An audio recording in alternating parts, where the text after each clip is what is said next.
A lo largo de las últimas semanas hemos ido repasando aspectos importantes sobre el antiguo Egipto. A raíz de la información presentada, han ido apareciendo datos muy interesantes sobre un lugar que ha sido mencionado en los dos videos anteriores. Cada vez se duda menos de la existencia de la Atlántida y de su misteriosa desaparición tras un tremendo cataclismo. De acuerdo a la información que hemos visto en videos anteriores, buena parte de los atlantes que se salvaron llegaron a las costas de Marruecos y desde allí se dirigieron a Egipto, llevando consigo el recuerdo de su civilización, sus conocimientos, creencias y dejando abundantes muestras de su presencia. Mis queridos amigos y suscriptores, en esta ocasión les presento el Egipto Atlante. Bienvenidos.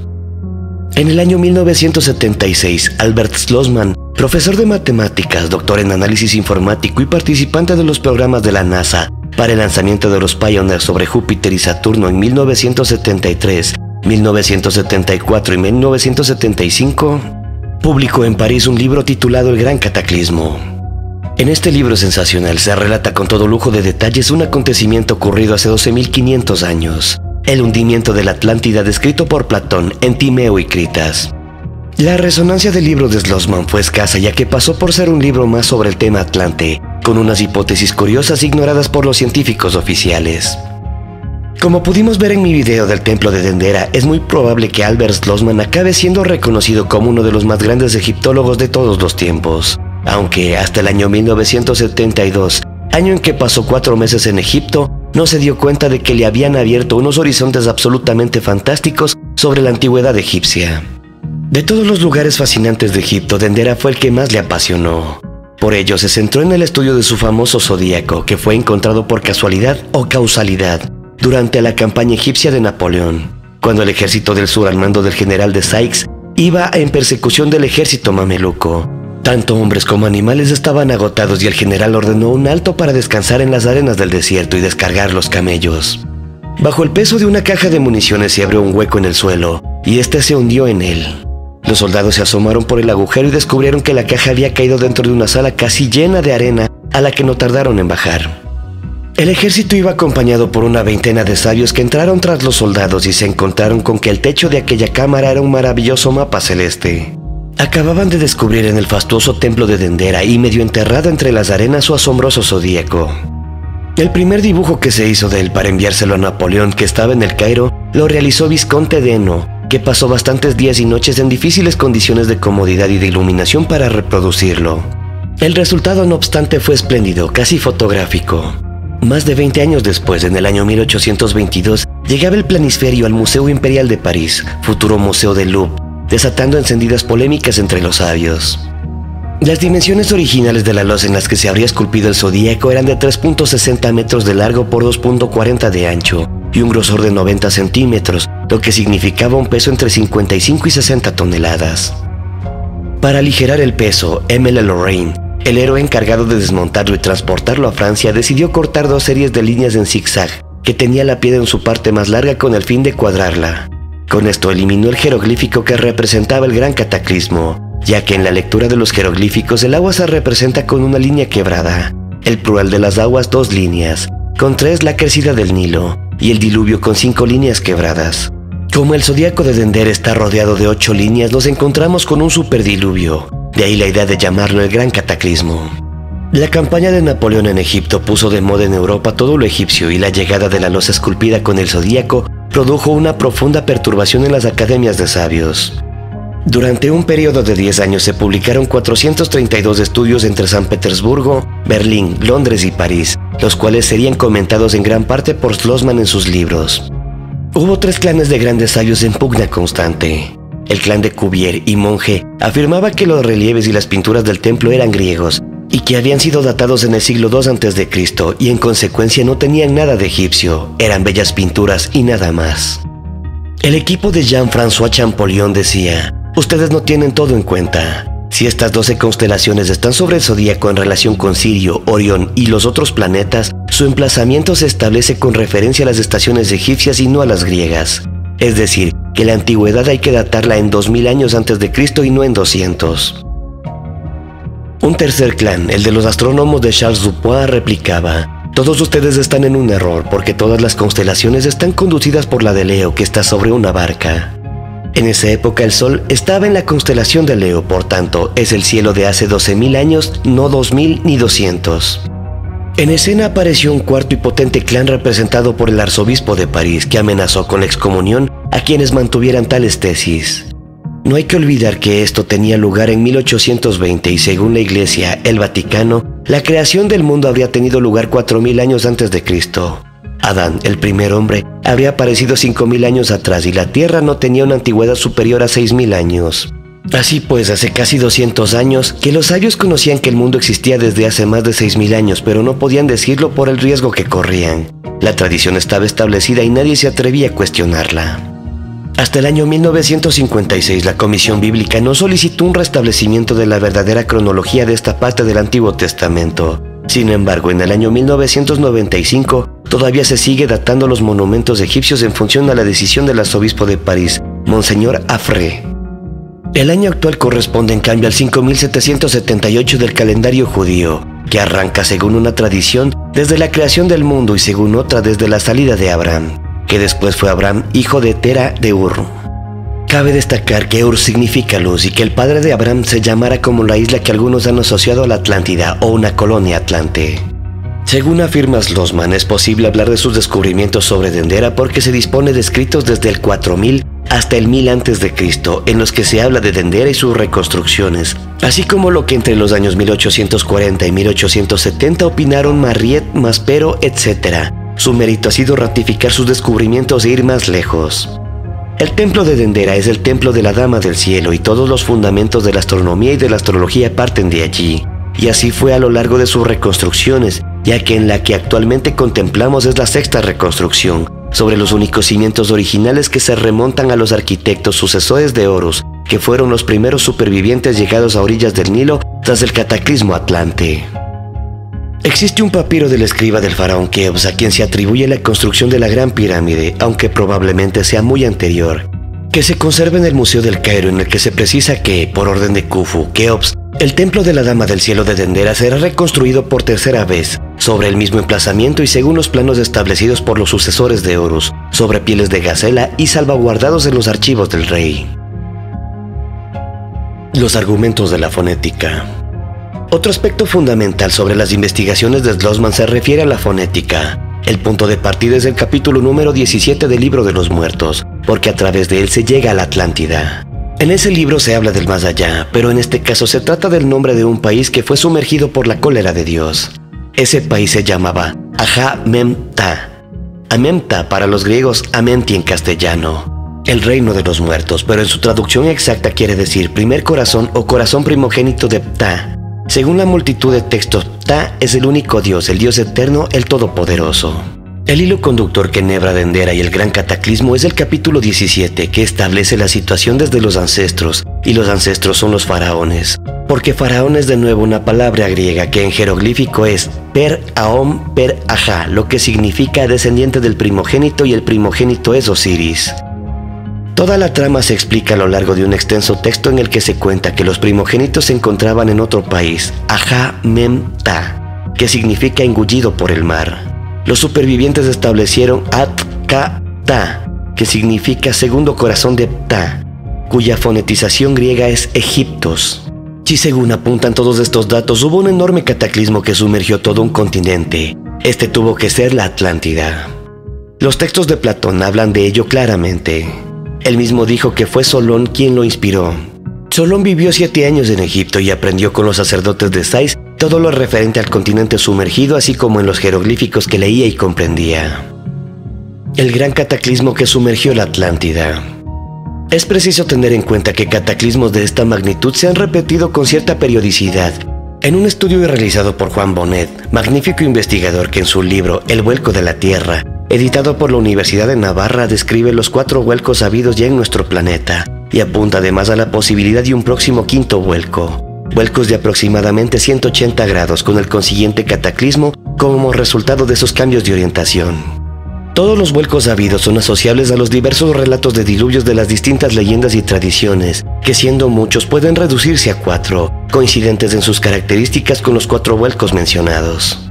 Precisamente el último, que coincidió con el final de la última glaciación que originó tal final, fue el que hundió la Atlántida, recogido en la epopeya de Gilgamesh y en el diluvio bíblico de Noé.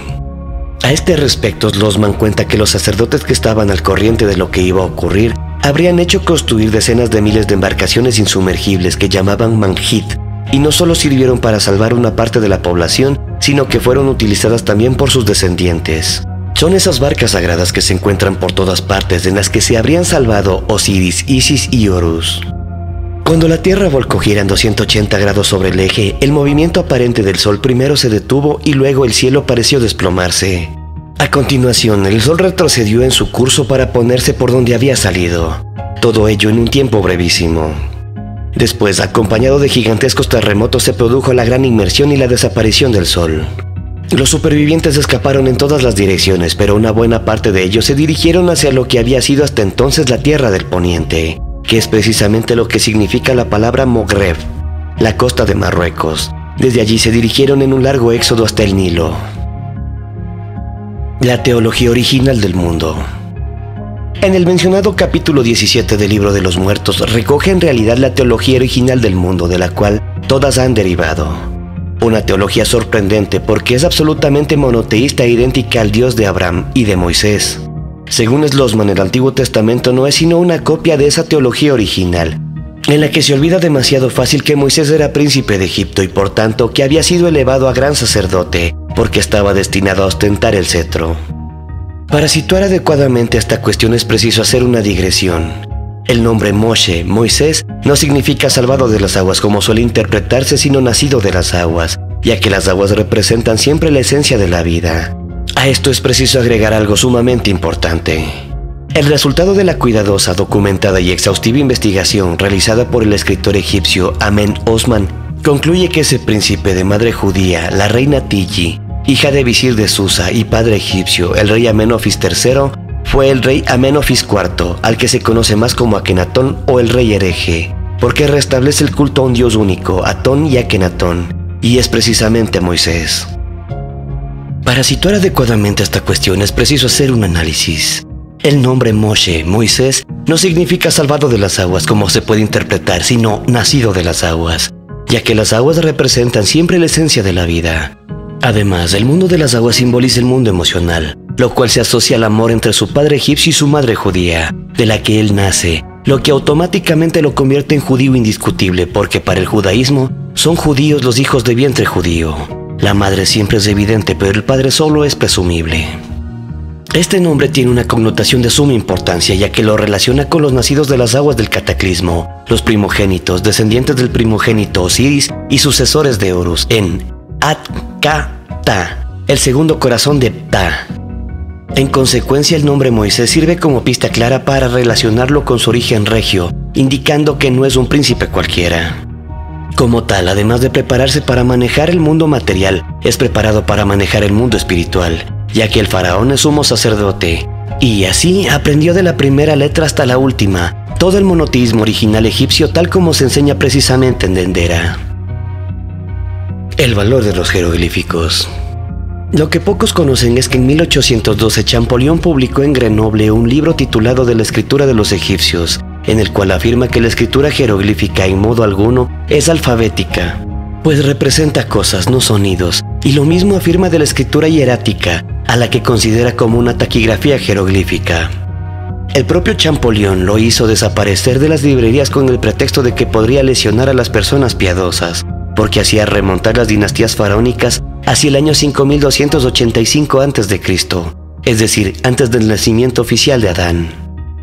Clemente de Alejandría, padre de la Iglesia del siglo III, en sus Strómatas hace un estudio muy próximo a la realidad de lo que son y representan los diferentes tipos de escritura egipcia. Y el propio Aristóteles, en el Tratado de Filosofía según los egipcios, se refiere a los jeroglíficos, que es más probable que conociera perfectamente en su dimensión de lengua sagrada porque escribe: los egipcios, habiendo conocido las formas espirituales, se expresaban por una doctrina intelectual superior a los métodos humanos. Grababan estos conceptos sublimes por medio de figuras, tornando las piedras de los muros de sus templos. Las usaban tanto para todas las ciencias como para todas las artes, con el fin de indicar que el espíritu inmaterial lo había creado todo a partir de los modelos particulares de cada ser. Islosman añade: en todos los tiempos estos jeroglíficos fueron objetos de una consideración respetuosa, porque estas imágenes no podían ser más que portadoras de un mensaje celeste, la ciencia divina. Su significación simbólica solo podía ser sin duda mística e iniciática. Esto significa sobre todo que los jeroglíficos tienen una base ideográfica altamente espiritual y que por esta razón la mayoría de los signos no eran comprensibles para el pueblo. Es decir, que existía un lenguaje popular que se leía en alta voz y que por consiguiente era hablado. Fue llamado más tarde lenguaje demótico.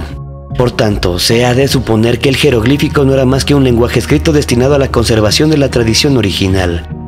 De hecho, los conflictos en los que se sumergieron los sabios al aplicar los textos al método de Champollion fueron enormes, porque además de ser totalmente diferentes las interpretaciones entre unos y otros, generalmente los resultados son incomprensibles. Los griegos llamaron a los jeroglíficos lengua sagrada. Podemos entender que es así, porque los primeros datan de Menes, y cuando los volvemos a encontrar 4000 años más tarde sobre la piedra de Rosetta, los signos son absolutamente idénticos. En 4000 años no se ha cambiado ninguno. Sin embargo, habría dos lenguas habladas, el demótico y el hierático, que en 500 o 600 años sufrieron cambios enormes, hasta el extremo que al cabo de 1000 años ya no se comprendían. Existen 5 diccionarios principales sobre jeroglíficos: suizo, belga, 2 franceses y 1 inglés, y en todos ellos no hay 2 palabras que sean comparables. Nadie traduce, sino que cada uno interpreta a su manera las imágenes que ve. Los jeroglíficos son iconografías diversas, pájaros, animales, hombres, mujeres, pero que constituyen una lengua comprensible, real, original y tradicional. Y si este planteamiento entra en colisión con lo tradicional, sería abrirse a la verdadera ciencia, que en sí misma estará siempre abierta a todas las posibilidades. ¿Será acaso este el momento, el tiempo cambiante, que dé a conocer el legado, el mensaje y las instrucciones de nuestros antepasados? El gran cataclismo final. La imagen que estás viendo aparece en los principales templos egipcios, y su importancia radica en que permite leer sin la aportación de ningún texto escrito la totalidad de la escena primordial del gran cataclismo, origen del hundimiento de Ahamemta, el Edén desaparecido. La triada divina estaba a la cabeza de los Ebadíos, que se han convertido en supervivientes de la Atlántida originada gracias a Or, una dinastía de faraones o hijos de Dios. En primer lugar se encuentra Nut, la reina virgen, madre de Osiris, por haber enviado al mundo al primogénito de Dios. Sube al cielo desde donde protege a los hermanos menores. Por esto se identifica a la reina Nut con la Vía Láctea. Aquí se la ve con el cuerpo constelado de estrellas formando un puente entre Oriente y Occidente como el gran río celeste. Desde el oeste, lugar donde se dio la gran catástrofe, el mar ha sumergido toda la tierra del inmenso continente y sobre su superficie solo quedan los Manjid, embarcaciones insumergibles concebidas para asegurar la supervivencia. Sobre la barca de la izquierda se encuentra Osiris con la cabeza vendada. La mitad trasera de un león está apoyada sobre las vendas, representando el desorden, el trastorno y la ruina que se ha producido durante el paso del Sol en la constelación de Leo en movimiento retrógrado. Al lado de Osiris está su hijo Horus, representado por el halcón portador del Sol, porque de su supervivencia depende el renacimiento de los Ebadíos. Como ha sido gravemente herido y apenas tiene un hilo de vida, la cruz ansata, Ankh, está ensangrentada, lo cual no ocurre con la que lleva Iset, Isis, la madre de Or y esposa de Usir.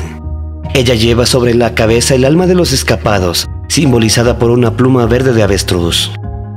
Los Manjid de la derecha han superado las dificultades con la ayuda de un velamen de fortuna. Ha llegado a Oriente, a Ta-Mana, el lugar del ocaso.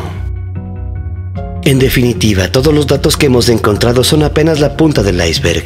Aún queda mucha información por develar y datos que aportar. Te invito a que profundices en este tema y por favor comparte tus opiniones conmigo en la caja de comentarios.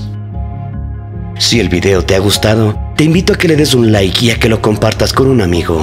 Me ayudas mucho para poder seguir creciendo en YouTube. Si eres nuevo, te invito a que te suscribas para que puedas revisar mis trabajos anteriores. No te olvides de activar la campana de notificaciones para que no te pierdas de los futuros videos. Quiero conocer tus experiencias. Dale like a mi página en Facebook. Sígueme por Twitter e Instagram para poder estar en contacto. Todos tus mensajes, consejos y sugerencias son bienvenidos y me encanta leerlos. En la descripción del video, como siempre, te dejaré links directos. Soy André Louis y te dejo mi más atlante saludo. Hasta el siguiente video.